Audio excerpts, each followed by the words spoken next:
मौत क्या है?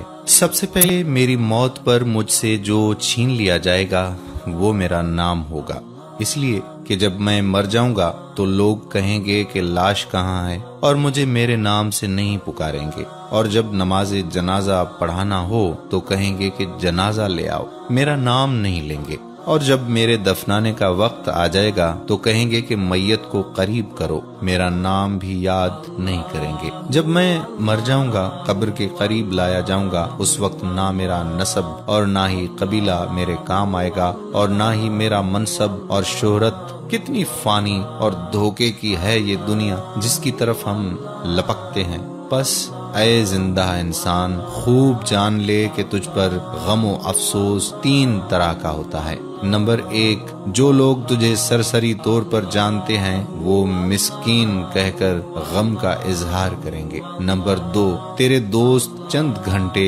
या चंद रोज तेरा गम करेंगे और फिर अपनी अपनी बातों और हंसी मजाक में मशगूल हो जाएंगे। नंबर 3, ज्यादा से ज्यादा गहरा गम घर में होगा, वो तेरे अहलो अयाल को होगा, जो कि हफ्ता 2 हफ्ते या 2 महीने और ज्यादा से ज्यादा 1 साल तक होगा। और उसके बाद वो तुझे यादों के पन्नों में रख देंगे। लोगों के दरमियान तेरा किस्सा खत्म हो जाएगा और तेरा हकीकी किस्सा शुरू हो जाएगा, वो है आखिरत का किस्सा। तुझसे छीन लिया गया तेरा जमाल, तेरा माल, तेरी सेहत, औलाद, और जुदा हो गए तुझसे मकानों, महलात, बीवी, गर्ज, सारी दुनिया, और कुछ बाकी ना रहा तेरे साथ सिवाय तेरे आमाल के, और हकीकी जिंदगी का आगाज हुआ। अब सवाल यहाँ ये है कि तूने अपनी कब्र और आखिरत के लिए अब से क्या तैयारी की है? यही हकीकत है जिसकी तरफ तवज्जो चाहिए।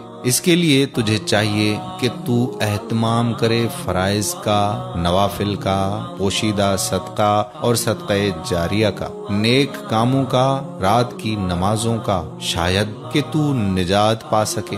अगर तूने इस वीडियो से लोगों की याद दहानी में मदद की जबकि तू अभी जिंदा है, ताकि इस इम्तिहान गाह में इम्तिहान का वक्त खत्म होने से तुझे शर्मिंदगी ना हो और इम्तिहान का पर्चा बगैर तेरी इजाजत के तेरे हाथों से छीन लिया जाए, और तू तेरी इस याद दहानी का असर क़यामत के दिन तेरे आमाल के तराजू में देखेगा। और याद दहानी करते रहिए, बेशक याद दहानी मोमनों को नफा देगा।